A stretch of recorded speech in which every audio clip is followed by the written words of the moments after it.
ऋषियों ने सूत जी से कहा, महाराज एक छोटा सा प्रश्न है। इस संसार सागर में भगवान विष्णु की पूजा होती है तो लक्ष्मी जी के साथ होती है, तो बढ़िया लक्ष्मी जी के साथ साकार रूप में उनकी मूर्ति की स्थापना की जाती है। राम जी की पूजा होती है तो राम लक्ष्मण जानकी के सहित उनकी भी मूर्ति की स्थापना होती है। महादेव भी गौरी शंकर के साथ विराजमान होकर के उनकी भी मूर्ति पूजा होती है। लेकिन ये महादेव के शिवलिंग की पूजा का प्रारंभ कैसे हुआ, कब हुआ, कहां से हुआ और ये क्यों महादेव के शिवलिंग की पूजा का विधान शास्त्रों में बताया गया है, कृपा करके इस कथा को विस्तार पूर्वक आप श्रवण पान कराइए। तो सूत जी कहते ऋषियों ध्यान दे करके एकाग्रचित होकर के पावन प्रसंग को श्रवण पान करिए। ये प्रसंग इतना पावन है कि जो व्यक्ति श्रद्धा भक्ति के साथ श्रवण कर लेता है उसके जीवन का कल्याण हो जाता है। इसलिए बहुत एकाग्रचित होकर के सुनेंगे। बेर मात्र सर्वत्र पूजन्ते देवता गणा, अलिंग वेरे च सर्वत्र कथम संपूज्यते शिवा। सारे संसार के देवताओं की मूर्ति स्वरूप में पूजा होती है, मात्र देवादिदेव महादेव हैं जिनके ये शिवलिंग के रूप में की पूजा होती है। कृपा करके शिवलिंग की पूजा का प्रारंभ कहाँ से हुआ और ये शिवलिंग है क्या, इस कथा को विस्तार पूर्वक आप श्रवण पान कराइए। सूत जी महाराज सौनक आदि 88,000 ऋषियों से कहते हैं कि भगवान देवादिदेव महादेव ही ब्रह्म स्वरूप में है, वही निराकार होकर के शिवलिंग के रूप में प्रकट इस धरती पर हुए और सारे संसार के देवताओं ने ऋषियों ने भी उस शिवलिंग की पूजा किया। तो निराकार का स्वरूप जो है ना वो महादेव का शिवलिंग का स्वरूप है और साकार के रूप में हम आप सब गौरी शंकर भगवान की पूजा करते हैं। वैसे निराकार और साकार में कोई बहुत विशेष अंतर नहीं है, दोनों एक ही है। वही निर्गुण निराकार ब्रह्म सगुण साकार के रूप में प्रकट होकर के भक्तों के नाना प्रकार के मनोरथ को पूर्ण करते हैं, सिद्ध कर देते हैं। तो देखा जाए तो निर्गुण निराकार ब्रह्म में सगुण साकार में कोई विशेष अंतर नहीं है। वही परमात्मा निर्गुण निराकार हैं और वही सगुण साकार का रूप धारण कर लेते हैं। जैसे आपसे पूछा जाए कि जल, तो जल तो निर्गुण है, लेकिन उसी जल को अगर हम आप सब एक कटोरी में रख करके फ्रिज में फ्रीजर में रख दें तो जब बर्फ का आकार धारण कर लेता है। और वैसे अगर देखा जाए तो जल तो निर्गुण निराकार है, लेकिन अगर कटोरी में रख दिए तो कटोरी का आकार ग्रहण कर लिया, गिलास में रख दिए तो गिलास का आकार ग्रहण कर लिया, किसी अन्य पात्रों में रख दिए, कप में रख देंगे तो कप का आकार धारण कर लेगा। परंतु देखा जाए तो जल में और बर्फ में कोई विशेष भेद नहीं, अंतर नहीं है। वही जल जो निर्गुण निराकार ब्रह्म है वही बर्फ के रूप में सगुण आकार धारण कर लेता है। तो वही परमपिता परमात्मा जो न वर्तते आकारः यशः निराकार, जो निर्गुण निराकार परब्रह्म परमात्मा है और भक्तों के मनोरथ को पूर्ण करने के लिए इस धरती पर सगुण साकार के रूप में अवतार लेते हैं। परंतु महादेव का इस धरती पर दोनों आकार है, वो शिवलिंग के रूप में निर्गुण निराकार के रूप में पूजे जाते हैं और गौरी शंकर भगवान के साथ मूर्ति स्वरूप में साकार रूप में पूजे जाते हैं। सूत जी कहते हैं सारे संसार का प्रलय हो गया, दुनिया जलमग्न हो गई, संसार में कुछ बचा नहीं। याद रख लेना, एक दिन सारे संसार का प्रलय होना है, अब पूरा संसार केवल जलमग्न हो जाता है। जो सारा संसार जलमग्न हो गया तो इस संसार में जो सृष्टि का सृजन हुआ, सृष्टि की उत्पत्ति आदि की चर्चा हम आप सब कथा में आगे सुनेंगे। सूत जी महाराज कहते हैं सृष्टि के कर्म में महादेव की कृपा से जब ब्रह्मा विष्णु महेश आदि का सृजन हुआ तो एक बार उस महाप्रलय काल की वेला में इस धरती पर भगवान विष्णु अपने गणों के साथ क्षीर सागर में शयन कर रहे थे। माता लक्ष्मी उनके श्री चरणों की सेवा कर रही थी और भगवान विष्णु को शयन करते हुए उस जलाशय में जब ब्रह्मा जी ने देखा तो ब्रह्मा जी को लगा कि संसार सागर में मुझसे श्रेष्ठ कौन आ गया है जो अपने गणों के साथ इस जल में निवास कर रहा है और माता लक्ष्मी उनके चरणों की सेवा कर रही है। ब्रह्मा जी विष्णु जी के पास पहुंच करके पूछते हैं, कस्तुम, आप कौन हो, कृपा करके अपना परिचय बताओ। लेकिन भगवान विष्णु भगवान देवादिदेव महादेव का ध्यान कर रहे थे, उन्होंने ब्रह्मा की बात कौन सुना कर दिया। ब्रह्मा जी पूछे कि आप बताइए कौन हो। ब्रह्मा को लगा कि मैं आकर के इनके सन्मुख खड़ा हूं और मैं इनसे पूछ रहा हूं, कस्तुम, आप अपना परिचय दो। लेकिन ये भगवान विष्णु कुछ बोल ही नहीं रहे हैं। तो ब्रह्मा जी क्रोध में भगवान विष्णु को अपशब्द बोलते हुए कहते हैं कि उत्तिष्ठ वत्समाम पश्यन् में मम्मुख। इस सारे संसार का प्रलय हो गया, सारा संसार जलमग्न हो गया, सृष्टि का कर्म धीरे धीरे आगे बढ़ रहा है और तो अनंत घोर निद्रा में सो रहा है। एक बार निद्रा का त्याग करके सबसे पहले तुम मुझसे वार्तालाप कर और अपने नेत्रों से मेरा दर्शन करो। मैं तुम्हारे सामने आकर के खड़ा हूं। मैं आपके सन्मुख आ गया, न तो मेरा सम्मान कर रहा है, न बैठने का आसन दे रहा है, न कोई प्रेम की दो बातें कर रहा है। कौन है तो? भगवान विष्णु ने देखा कि अब ब्रह्मा जी महाक्रोधी होने वाले हैं, तो भगवान विष्णु ने कहा कि वत्स, पहले आप विराजमान हो जाओ, बैठ जाओ मेरे सम्मुख। मैं तुम्हारा स्वागत करता हूं, बैठने के लिए स्थान नियुक्त किया, यहां आसन लगाइए। इतने क्रोध में आप क्यों बात कर रहे हो? थोड़ा शांति प्रिय वार्तालाप करें। ब्रह्मा जी ने विष्णु जी से कहा कि हे विष्णु, सुनो, इस संसार सागर में सारे संसार का जगत पिता तो मैं हूं और पिता के आने पर पुत्र का दायित्व होता है। तुम मेरे पुत्र हो कि खड़े होकर के मेरा सम्मान करते, स्वागत करते, आदर करते, बैठने का आसन देते। लेकिन तुम मुझे देख करके और घोर निद्रा में चले गए, शयन कर गए। तुझे पता नहीं मैं कौन हूं? भगवान विष्णु ने कहा, ब्रह्मा जी ध्यान दे करके सुनो, संसार सागर में आप मेरे पिता नहीं हो। सच तो यह है कि मैं तुम्हारा पिता हूं। क्यों? क्योंकि मन्ना भी कमला जाता अपुत्रस्तम भास से वृथा। ब्रह्मा तुझे पता नहीं है, तुम्हारा जो जन्म संसार सागर में हुआ है वो मेरे कमल नाभि से हुआ है। आपने कथा सुनी होगी ना कि ब्रह्मा की उत्पत्ति जो है भगवान श्री नारायण के नाभि से हुई। अच्छा, जब ये प्रसंग संसार सागर में कहीं लोग सुनते हैं ना तो उनके मन में एक प्रश्न उठता है कि ब्रह्मा की उत्पत्ति भगवान के नाभि कमल से हो गई। क्या किसी के नाभि से किसी का जन्म हो सकता है? जरा विचार करिए। लोग कहते हैं महाराज कथाएं भी ऐसी ऐसी होती हैं कि जिसको हम समझ ना सके। मैंने कहा सुनो, इस पर शंका मत करिए। ब्रह्मा की उत्पत्ति भगवान श्री नारायण के नाभि से है।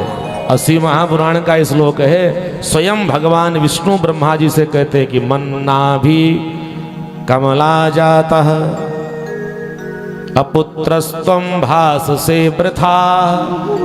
तुम वृथा ही हमारे पिता बन करके बैठे हो, वास्तव में तो पिता तो मैं हूं और तुम मेरे पुत्र हो क्योंकि तुम्हारा जन्म मेरी कमल नाभि से हुआ है।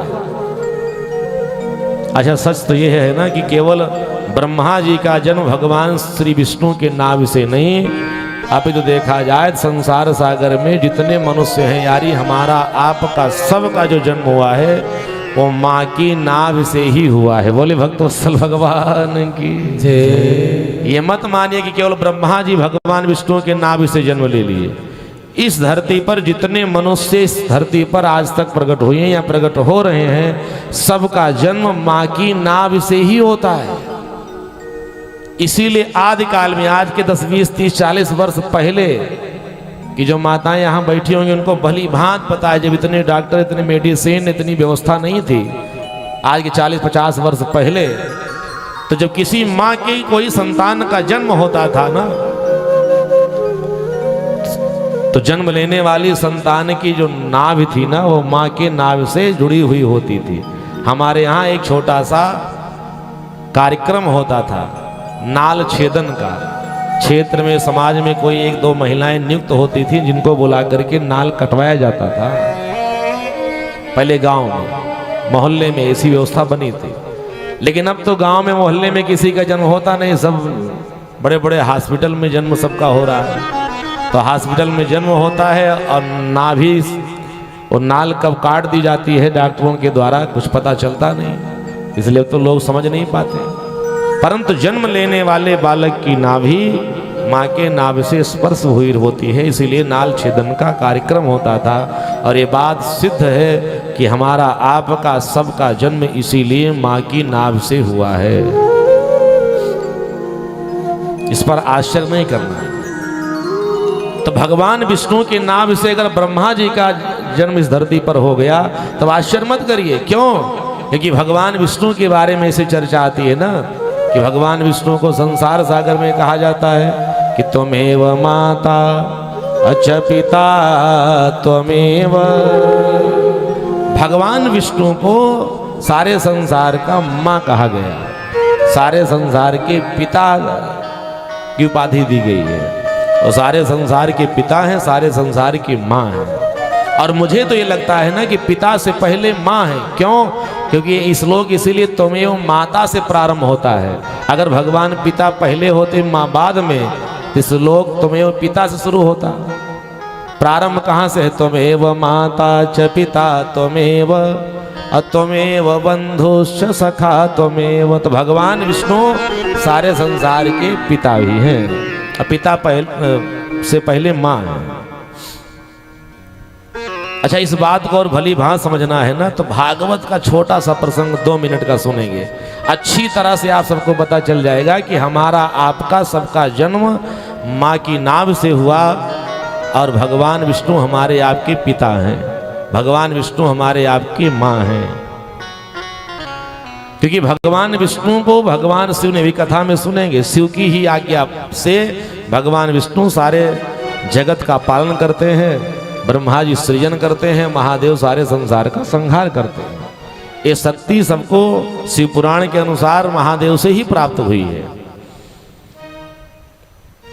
तो अगर आपसे कहा जाए कि भगवान विष्णु हमारे आपके सबके पिता हैं, तो लोग बात समझ लेते हैं महाराज जी ठीक है। क्यों? पिता का दायित्व है, पिता का कर्तव्य है कि अपने पुत्र का लालन पालन पोषण करना, और भगवान विष्णु भी सारे जगत का पोषण करते हैं, पालन करते हैं। तो चलो पिता तो हैं, लेकिन माँ कैसे भगवान को कहा जाता है? माँ का कार्य है कि अपनी संतान को 9 महीने तक अपने गर्भ में धारण करना। और क्या भगवान विष्णु इस जगत में हमको आपको कभी अपने गर्भ में धारण किए? इस पर विचार करना है। और धारण किए होंगे तभी तो माँ कहे जाएंगे। तो भगवान विष्णु ही भगवान श्री कृष्ण के रूप में धरती पर अवतार लिए, और व्रज की भूमि में भगवान की जब लीला चल रही थी ना, तो भगवान श्री कृष्ण मात्र 5 वर्ष के थे। छोटे छोटे बालकों के साथ व्रजमंडल में भगवान भ्रमण कर रहे थे, लीला कर रहे थे, खेल रहे थे। खेलते खेलते भगवान ने, आपने कथा सुनी होगी कि व्रज की मिट्टी को उठा करके, रज को उठा के भगवान ने अपने मुख में रख लिया। सारे ग्वाल बालों ने देखा कन्हैया ने ब्रजरज को ग्रहण किया है। सब हाथ पकड़े घसीटते हुए मैया यशोदा के पास लाए। माँ माँ माँ क्या हुआ? जिस लाला से तू बहुत ज्यादा प्यार करती है ना, इसने देखो मिट्टी खा ली है।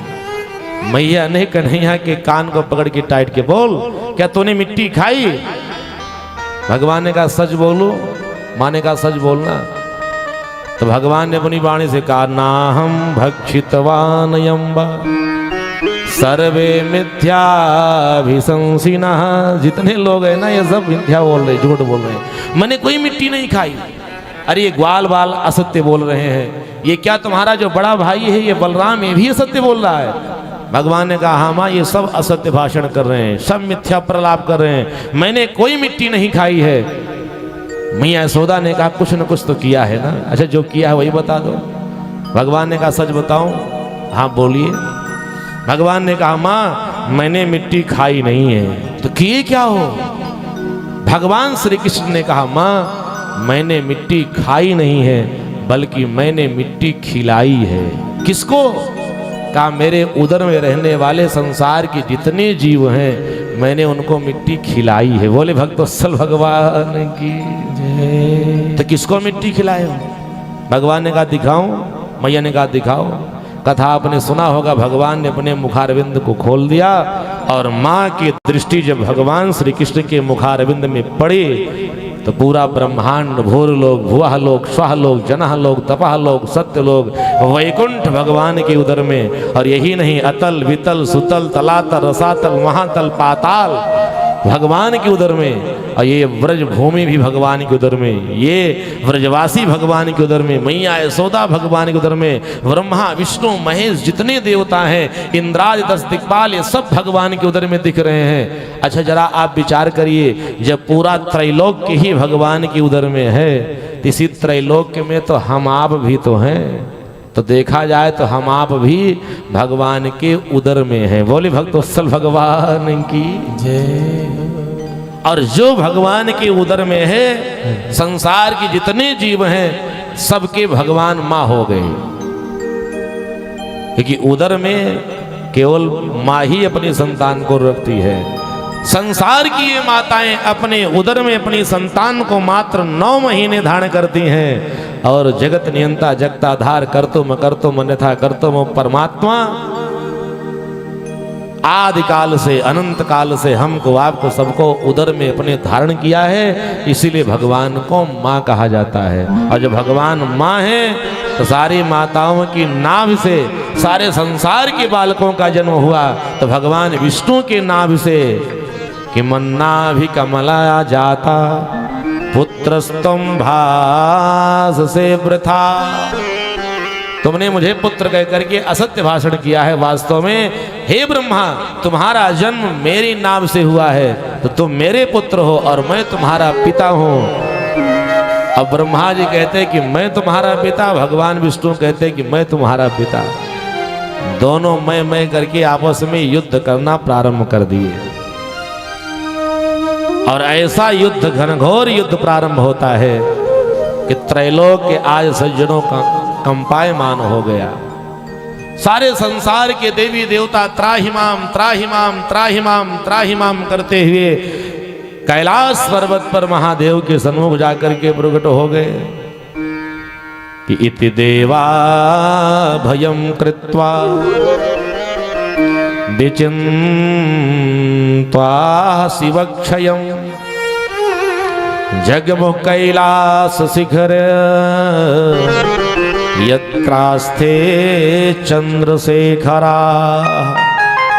इस धरती पर जब ब्रह्मा और विष्णु का आपस में भयंकर युद्ध प्रारंभ हुआ तो देवादि देवतागण सब जाकर के कैलाश पर भोलेनाथ की शरण में प्रकट हो जाते हैं। भोलेनाथ के सामने सब लोगों ने कहा त्राहिमाम प्रभु त्राहिमाम त्राहिमाम। क्या हुआ?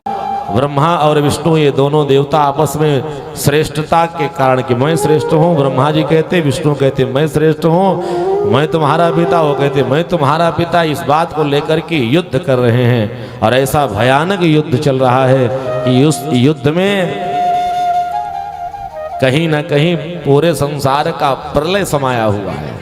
अब आप कृपा नहीं करोगे तो पूरे संसार का प्रलय हो जाएगा। सारे देवता त्राहिमाम त्राहिमाम कर रहे थे। उसी समय भगवान देवादिदेव महादेव ने कृपा करके एक अग्नि की ज्वाला से देदीप्यमान प्रकाशवान एक ऐसे दिव्य स्तंभ को ब्रह्मा और विष्णु के मध्य में प्रकट कर दिया। और स्तंभ इतना विशाल था ना कि ब्रह्मा और विष्णु देख करके प्रकट हो गए। अग्नि के समान तेज है उस स्तंभ में। और वही जो स्तंभ ब्रह्मा और विष्णु के युद्ध में मध्य में प्रकट हुआ, वही स्तंभ लिंग स्वरूप माना गया। भगवान शंभुनाथ का वो प्रतीक है। लिंग माने होता प्रतीक। प्रकट हुआ। ब्रह्मा विष्णु ने कहा हम दोनों की युद्ध के मध्य में ये कहां से ये अग्नि के स्वरूप में तेज देदीप्यमान प्रकाशवान ये एक स्तंभ आकर के इतना विशाल प्रकट हुआ है, ये है क्या? सबसे पहले चलो इसको खोज किया जाए, ये कहां से प्रकट हुआ। ब्रह्मा और विष्णु दोनों आपस में बैठ करके विचार कर रहे हैं कि इसकी खोज के लिए भगवान विष्णु ने कहा कि मैं पाताल लोक तक जाता हूं और देखता हूं इसका उद्गम स्थान कहां से है, इसका प्रारंभ कहां से हुआ।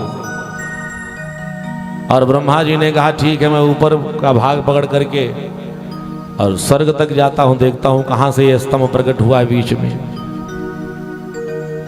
भगवान विष्णु ने वाराह का रूप धारण किया और ब्रह्मा जी ने हंस स्वरूप धारण करके हंस का रूप बना करके ऊपर भाग में इस शिवलिंग का अंत कहाँ हो रहा है इसकी खोज के लिए निकले।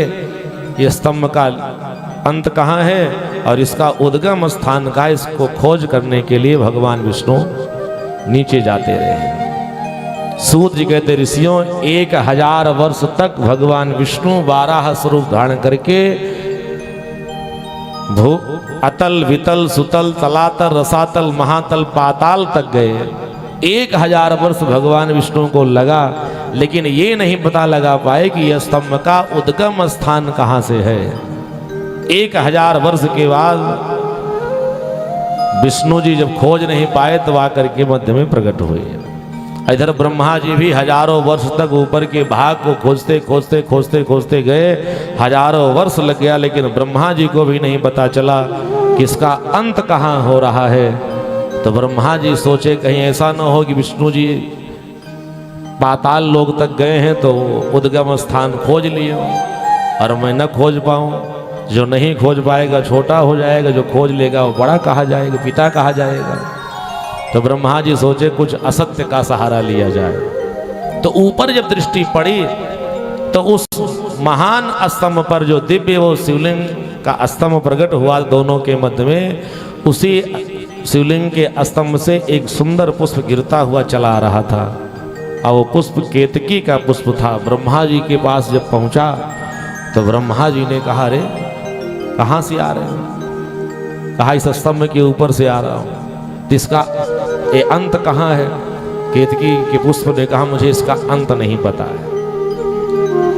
एक काम करिए, क्या कृपा करके मेरा आप साथ दे दीजिए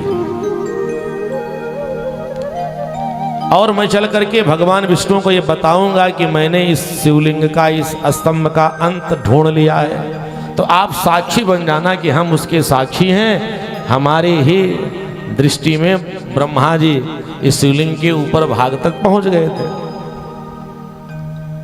याद रख लेना, आज थोड़े से लाभ को पाने के लिए ब्रह्मा जी असत्य का सहारा ले रहे हैं। एक बात याद रख लेना, जीवन में कभी भी असत्य का मार्ग नहीं ग्रहण करना चाहिए। लगता तो यह है कि असत्य का मार्ग हम अगर ग्रहण कर लेंगे तो छोटा सा या बड़ा सा लाभ मिल जाएगा, लेकिन वो लाभ अंततः हमको आपको दुख ही प्रदान करने वाला है।